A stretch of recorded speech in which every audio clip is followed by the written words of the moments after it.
This is Mend the Mind for You. Hello, welcome. My name is Mindy. I'm your host on this channel. I am a diviner topic of the day, sexuality, privacy, boundaries. My sexuality is private. Respect the boundary. We need to have a serious conversation about boundaries. Somewhere along the way, society became far too comfortable asking people deeply personal questions and acting as though everyone owes the world an explanation about their sexuality. They do not. A person's sexuality can involve some of the most private and intimate parts of their life: attraction, relationships, intimacy, their body, and what happens between consenting adults behind closed doors. Why would a perfect stranger automatically be entitled to that information? They aren't. You do not have an automatic right to ask another human being what they do sexually, who they are intimate with, what happens with their body, or how they define their sexuality, and nobody should be pressured into announcing, explaining, defending, or confessing intimate information simply because someone else is curious. Curiosity does not create entitlement. There is a difference between someone voluntarily sharing their identity and another person demanding personal information. There is a difference between an appropriate conversation between consenting people and an invasive question from someone who has no legitimate reason to know. There is a difference between openness and entitlement. Consent applies to conversations too. If someone chooses to tell you something personal about themselves, listen respectfully. If they don't want to tell you, respect that boundary. "I don't discuss my sexuality" is a complete answer. "That's private" is a complete answer. "That's none of your business" is a complete answer. And no one should have to provide additional justification.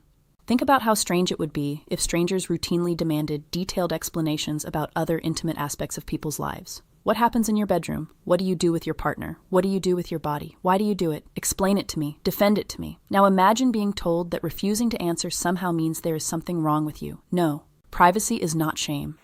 There is nothing shameful about sexuality, and there is nothing shameful about keeping sexuality private. Those two ideas can exist together. People should be free to speak openly about their sexuality when they choose to, and people should be equally free to say absolutely nothing about it. That choice belongs to the individual. And this principle applies to everyone: gay, straight, bisexual, asexual, questioning, or someone who doesn't want a label at all. Nobody owes strangers an explanation of their intimate life. Respecting privacy also means we should stop believing that every boundary needs to be justified. If somebody tells you, "I don't want to discuss that," the appropriate response isn't interrogation. It isn't speculation. It isn't gossip. It isn't demanding to know why. It's simply, "Okay, I respect that." There are situations where sexuality may legitimately come up between partners, with a healthcare professional when medically relevant, or in another relationship where a person freely chooses to discuss it. But that is completely different from believing the general public is entitled to intimate information about another person's body. We need to relearn a very simple principle. My body does not belong to society. My private life does not belong to society. My intimate relationships do not belong to society. And information about my sexuality does not become public property merely because someone wants to know it. The same principle works in the other direction. I don't need to dictate what consenting adults do privately either. Their bedroom isn't my business. Their intimate life isn't my business. Their body isn't mine to control. That's what boundaries mean. You control your body. I control mine. You decide what private information you share. I decide what private information I share. That is mutual respect. And when someone repeatedly pushes past another person's clearly stated sexual boundaries, that behavior should be challenged. But we should be careful about casually calling people mentally ill because they behave inappropriately. Mental illness is a medical matter, and millions of people living with mental health conditions have nothing whatsoever to do with violating other people's sexual boundaries. Call the behavior what it is: invasive, inappropriate, disrespectful, boundary crossing. Those words are powerful because they're accurate. We cannot demand respect for human dignity while ignoring people's right to privacy. And we cannot talk about consent only when physical contact occurs. Consent also means respecting what another person does and does not want to disclose.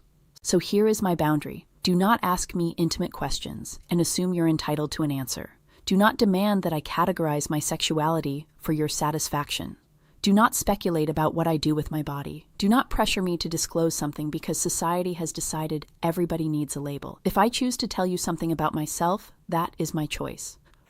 If I choose not to, that is also my choice. And I will extend exactly the same courtesy to you.